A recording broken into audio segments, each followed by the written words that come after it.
अभी तक हमने देखा कि अचानक गुई को बहुत ज्यादा तकलीफ होने लगी क्योंकि लैब में स्टोन के साथ कुछ करा जा रहा था। इसलिए गुई तकलीफ में यूचेन का पैर पकड़ लेती है और उसे परेशान करने लगी। यूचेन बेचारा काफी बुरी तरह डर गया कि तभी दिखाया गया कि लैब में जो कुछ भी करा जा रहा था वह अब रोक दिया गया है। इसलिए फाइनली गुई फिर से ठीक हो जाती है और हैरान है कि भला अचानक ही मेरे साथ क्या हो गया था, जबकि अब मैं एकदम नॉर्मल हूँ। तो वही यूचेन भी पूछने लगता है कि क्या तुम्हारे अंदर भी पुराने लोगों की आत्मा आती है जो अभी तुम भूत जैसी बन गई थी। गुई बोली कि नहीं, ऐसा तो कुछ नहीं है, मुझमें कोई आत्मा नहीं आती। फिर बोली कि यह तुम्हारा कॉलेज है ना, मैं यहाँ एडमिशन लेने जा रही हूँ। एक्चुअली वह ऐसा इसलिए कर रही है क्योंकि गुई को लग रहा है कि मुझे पेन यहीं पर हुआ है, इसलिए जरूर यहाँ पर कुछ तो है क्योंकि लैब इसी कॉलेज के अंदर है। और फिर तभी यहाँ से चली गई बिना यूचेन की नीचे उतरने में हेल्प कराए। इसलिए जब लड़कियाँ यूचेन पर हंसती है तो वह बोला कि मैं फंस चुका हूँ और अब भला कैसे यहाँ से उतरूँ। वेल अब नेक्स्ट सीन में हम गुई को कॉलेज के डीन के सामने देखते हैं, जहां गुई ने अपनी सारी कंडीशन डीन को बता दी है और अब उसे यहां पर एडमिशन चाहिए। डीन बोले तो तुम ये कहना चाह रही हो कि तुम सुपर इंटेलिजेंट हो? तो तब गुई कहती है कि मैं आपके कॉलेज के सभी स्टूडेंट से ज्यादा इंटेलिजेंट हूँ, आप मेरा टेस्ट ले सकते हो। तो तब डीन कुछ स्टूडेंट्स को गुई के सामने बिठा देते हैं और डिबेट करने के लिए बोलते हैं, जहाँ गुई ने ये उन तीनों सीनियर स्टूडेंट्स की बोलती बंद कर दी क्योंकि ऑब्वियसली गुई के पास ज्यादा नॉलेज थी। साथ ही वह उन तीनों स्टूडेंट्स की वीकनेस भी बता देती है कि तुम तीनों यहाँ गलती करते हो। तो तब डीन काफी ज्यादा इम्प्रेस हो गए, इसलिए कहने लगे कि तुम स्टूडेंट क्यों बनना चाहती हो, बल्कि तुम्हें टीचर बनकर हमारे कॉलेज आना चाहिए। लेकिन गुई बोली कि नहीं, फिलहाल मेरा इरादा स्टूडेंट बनने का है। इसका मतलब गुई को फाइनली कॉलेज में एडमिशन मिल चुका है। जिसके बाद अब नेक्स्ट सीन में हम देखते हैं कि घर पर सभी पार्टी कर रहे हैं क्योंकि अब गुई भी यूचेन एंड हेलान की तरह कॉलेज जा पाएगी। इसलिए सभी गुई की तारीफ कर रहे होते हैं कि तुम सच में ग्रेट हो जो टेस्ट पास करके तुमने एडमिशन ले लिया। मॉम गुई को बताने लगती है कि वैसे हेलान हमेशा गुई के लिए खुश रहता है, उसकी फिक्र करता है एंड हॉस्पिटल में भी बहुत ध्यान रखता था, इसलिए तुम्हें हेलान को थैंक्स करना चाहिए। तो तब गुई हेलान को थैंक्स करने लगी, लेकिन जिस तरह हेलान शर्मा कर मोस्ट वेलकम बोलता है तो ये देखकर घर वाले खुश होने लगते हैं कि हेलान कैसे शर्मा रहा है। एक्चुअली सभी को पता है कि हेलान गुई को पसंद करता है एंड घर वालों को इन दोनों के इस रिलेशन से कोई प्रॉब्लम भी नहीं है। हेलान ने मॉम की डिम्पलिंग्स की तारीफ की तो वह उसे और ज्यादा डिम्पलिंग्स देने लगी। हेलान को इन सभी के बीच घर वाली फील आ रही थी। फिर अब जब ये दोनों घर जा रहे होते हैं तो पता चला कि हेलान की मदद हेलान को लेने आई है। गुई उनसे मिलती है और हाय हेलो करती है। तो तब वह कहती है कि अच्छा तो तुम हो गुई, मेरा बेटा घर में बस तुम्हारी ही बातें करता रहता है, पता है ये कभी कभी तुम्हारे लिए रोता भी था। तो ये सुनकर हेलान जल्दी से अपनी मॉम को चुप करा देता है और फिर उन्हें जल्दी से यहाँ से लेकर चला गया। वेल नेक्स्ट सीन में हम देखते हैं कि गुई आज कॉलेज आई है, जिसके बारे में सभी गर्ल्स बातें कर रही हैं कि यह मोमो है, अपने स्कूल में बहुत ज्यादा फेमस की इंटेलिजेंट होने की वजह से यह अभी हाल फिलहाल में कोमा से बाहर आई है। तो तब वह सभी और ध्यान से गुई को देखने लगती है, लेकिन गुई सबको इग्नोर करके क्लास पर ध्यान दे रही थी। नेक्स्ट सीन में हमें दिखाया जाता है कि टेन जब गुई की फाइल देख रहा होता है कि तभी एमी यहाँ किसी काम से एंड गुई की फोटो को हैरानी से देखकर कहती है कि यह तो मोमो है। टेन पूछता है कि क्या तुम इसे जानती हो? तो तब वह बताती है कि हाँ, यह मेरे ही स्कूल में थी लेकिन हमारी बातचीत नहीं थी। टंग बोला कि ठीक है। तो तब वह जाने लगी बट हैरान थी कि मोमो की फाइल भला टैन के पास क्या कर रही है। वेल नेक्स्ट सीन में टंग गुई से मिला और उसे याद दिलाता है कि हम पहले भी मिल चुके हैं गेमिंग चैंपियनशिप में। तो तब गुई बोलती है कि हाँ, मुझे तुम याद हो। तो तब टैंक बताने लगा कि उस दिन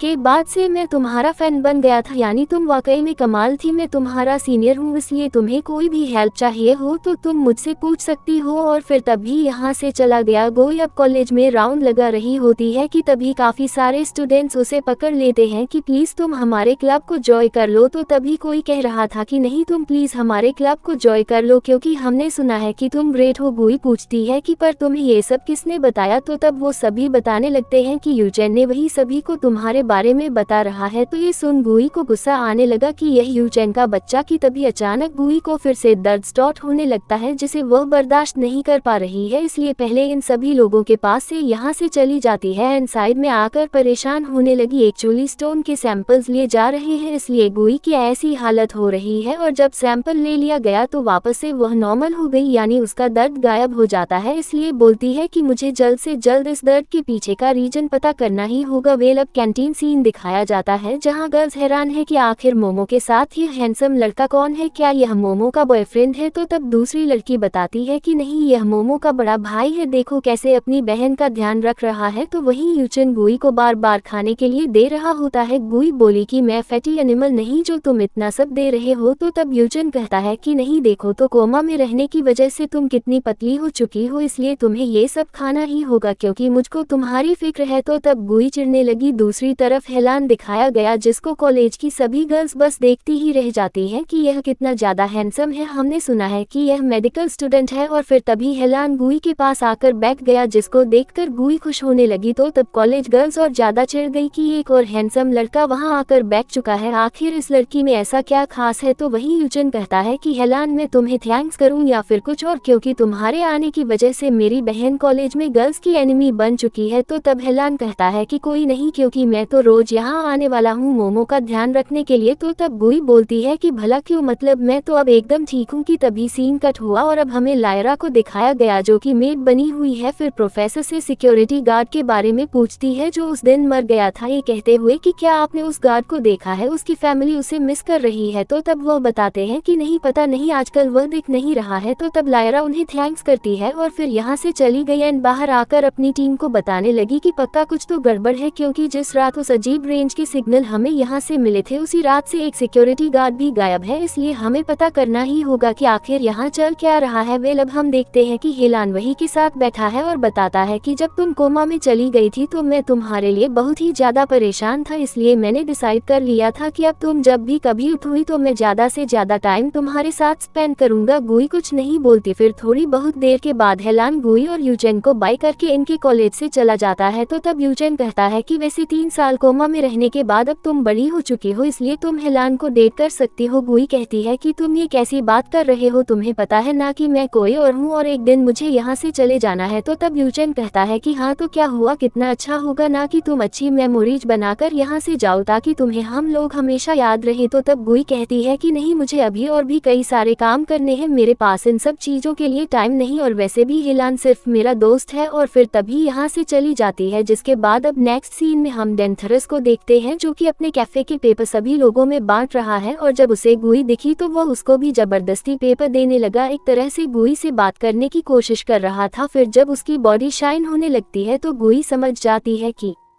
ये भी एक एलियन है, इसलिए तभी डेंथरस गुई का हाथ पकड़कर उसको अपने साथ साइड में ले आया बात करने के लिए, और फिर बोला कि मुझे पता है कि तुम भी एक एलियन हो, इसलिए अभी मुझे अपनी सारी मेंटल पावर दे दो। गुई हैरानी से डेंथरस को देखती है, फिर पूछती है कि क्या तुम पागल हो, यानी मेंटल पावर क्या होता है, मुझे जाने दो, मुझे इस बारे में कुछ भी नहीं पता। और फिर तभी डेंथरस को साइको कहते हुए यहाँ से चली गई, यानी एक तरह से गुई ने ऐसे शो करा कि जैसे वह कोई एलियन नहीं है बल्कि नॉर्मल इंसान है। तो तब डेंथरस कंफ्यूज होने लगता है कि भला इस लड़की ने ऐसा क्यों करा मेरे साथ। वेल अब रात में हम गुई को देखते हैं जो कि डेंथरस के बारे में बता रही है कि मुझे पता है कि वह कौन से प्लेनेट का एलियन है, यानी वो काल प्लेनेट का एलियन है। वहाँ के सभी एलियंस को हमारे प्लेनेट पर रेट्स कहा जाता है, क्योंकि इन लोगों के पास ना ही अकल होती है और ना ही खुद की कोई स्पेशल बात, बस ये दूसरों की अचीवमेंट्स को चुराना जानते हैं, और जब देखो ये लोगों को बस परेशान ही करते रहते हैं। तो वहीं दूसरी तरफ डेंथरस भी गुई के ही बारे में बात कर रहा होता है कि यह लड़की मेरे हाथ से बचेगी नहीं, यानी इसकी मेंटल पावर तो मैं चुरा कर ही रहूंगा। और फिर तभी कहते कहते खुद को ही चोट मार लेता है। वेल अब नेक्स्ट सीन में हम देखते हैं कि गुई जब बैठी हुई थी कि तभी 2 लड़के उस पर पीछे से अटैक करते हैं। गुई ने ऐसे एक्टिंग करी कि जैसे वह बेहोश हो चुकी हो, तो वह लड़के कहने लगे कि यह लड़की तो एकदम नॉर्मल लग रही है, और फिर तभी यहाँ से भाग जाते हैं। 2 लड़कियां गुई की हेल्प कराने आए और पुलिस को कॉल करने वाली थी, लेकिन गुई उठकर खड़ी हो गई एंड बताती है कि मैं एकदम ठीक हूँ, और फिर तभी यहाँ से चली जाती है। तो तब वह दोनों लड़कियां हैरानी से गुई को देखती रह गई। अब दिखाया गया कि कैंटीन में यूचन बहुत ज्यादा गुस्सा कर रहा है कि आखिर किसने तुम पर अटैक करा था, मैं उसे छोड़ूंगा नहीं बल्कि जान से मार दूंगा। कि तभी डेंथरस फ्लावर्स लेकर गुई के सामने आया और गुई को प्रपोज करने लगा कि प्लीज मेरी गर्लफ्रेंड बन जाओ। यूचन को काफी ज्यादा गुस्सा आता है कि आखिर तू है कौन, लेकिन गुई यूचन को शांत करा देती है एंड डेंथर इससे बोली कि मैं तुमसे अकेले में बात करना चाहती सकती हूँ। तो तब यूचेन इन दोनों के यहाँ से जाने के बाद हेलान को कॉल करता है और गुई के पास आने के लिए बोलता है, ये बताते हुए कि बाद में यह मत कहना कि मैंने तुम्हें उसकी अपडेट नहीं दी थी। गुई बाहर आकर डेंथरस से काफी सारे क्वेश्चंस करती है कि आखिर तुम्हें मुझसे क्या चाहिए। मुझे पता है कि उन दोनों लड़कों को भी तुमने ही मेरे पीछे भेजा था मेरे ऊपर अटैक करने के लिए। तो तब डेंथरस बोला कि मुझे तुमसे कुछ नहीं चाहिए, मैं तो बस तुम्हें अपनी गर्लफ्रेंड बनाना चाहता हूँ क्योंकि हम दोनों एक जैसे ही तो हैं और वैसे भी देखो तुम मेरे ही टाइप की हो और साथ ही मैं कितना ज्यादा हैंडसम भी हूँ। कि तभी हेलान अपनी कार लेकर यहाँ आ गया और गुई से कार में बैठने के लिए बोलता है। गुई यहाँ से जाने लगी तो तब डेंथरस हेलान के पास आकर क्वेश्चन करने लगा कि आखिर तुम कौन हो, क्या तुम गुई के बॉयफ्रेंड हो। हेलान डेंथरस को कोई रिप्लाई नहीं देता और गुई से फिर से कार में बैठने के लिए बोलता है। तो तब वह चुपचाप कार में बैठ जाती है एंड ये दोनों डेंथरस को गिराते हुए यहाँ से चले गए। नेक्स्ट सीन में हम देखते हैं कि हैंग गुई को अपने उसी वाले रूम लेकर आया है जहाँ ये दोनों पहले भी मिलते थे। हेलान ने गुई के लिए काफी सारी डेकोरेशन कर रखी थी एंड वेलकम बैक भी लिखा हुआ होता है जो देखकर गुई खुश होने लगी। और फिर तभी लायरा, यूचन, दिंगनान ये सब भी यहाँ आ गए एंड गुई के लिए सॉन्ग सिंग करने लगते हैं, यानी कि बहुत ही ज्यादा खुश हो रहे हैं कि अब फाइनली गुई एकदम ठीक हो चुकी है। गुई भी खुश नजर आ रही थी सभी को देखकर। फिर हेलान अपनी फीलिंग्स भी कन्फेस कर देता है कि जब मैंने तुम्हें मिलिट्री टाइम में पहली बार रोते हुए देखा था तो मुझे पता नहीं क्यों तुम्हारे लिए बुरा लग रहा था, जबकि उस टाइम हम दोनों दोस्त भी नहीं थे। फिर जब मैंने म्यूजियम में तुम्हें सेकंड टाइम रोते हुए देखा तो तुम्हें रोते हुए देखकर मेरी आंखों में भी आंसू आने लगे थे। फिर जब तुम थर्ड टाइम मेरे सामने रोई थी मूवी देखते हुए तो तब मैं खुद पर कंट्रोल नहीं कर पाया था, यानी मैंने तुम्हें उस टाइम किस कर दी थी। वो फीलिंग तुम्हें कंफर्ट करने वाली नहीं थी बल्कि तुमको लाइक करने वाली थी, यानी कि मोमो मैं तुम्हें काफी ज्यादा पसंद करता हूँ। गुई खुश होने लगी हेलान की इन बातों को सुनकर, यानी काफी ज्यादा हैप्पी नजर आ रही है। फिर तभी जिनजिंग भी फाइनली सिंगापुर से वापस गुई से मिलने आ जाती है जिसे देखकर गुई और भी ज्यादा खुश होने लगती है, इसलिए जिनजिंग को हक कर लेती है। लायरा ने भी अच्छे से गुई को वेलकम बैक बोला जो सुनकर वो खुश होने लगी। फिर यह सभी केक कट करते हैं जो कि जिनजिंग गुई के लिए लाई है, यानी कि इन सभी ने अच्छे से मिलकर गुई के साथ इस मोमेंट को एंजॉय करा। वेल अब नेक्स्ट सीन में हम मिस्टर चाओ को देखते हैं जो कि बुरी हालत में है और अब सिर्फ अंधेरे में ही रहते हैं। उन्होंने एक मेडिसिन बनाई और उसे अपने हाथ पर लगा लिया। फिर वो सनलाइट के पास आया एंड अपने हाथ को लाइट में करते हैं ये देखने के लिए कि क्या यह अब भी बंद होता है या नहीं, लेकिन हाथ मेडिसिन लगाने के बाद भी बंद होने लगा जिस वजह से उनको बहुत ही ज्यादा तकलीफ हुई एंड वह चिल्लाने लगे। फिर वह गुस्से से वहां रखे सभी सामान को फेंकने लग जाते हैं कि मैं कितनी भी कोशिश क्यों नहीं कर लूं, मैं हर बार फेल होता जा रहा हूं, पता नहीं कब मैं ठीक हो पाऊंगा। और बस फिर इसी सीन के साथ यह पार्ट यहीं पर एंड हो जाता है।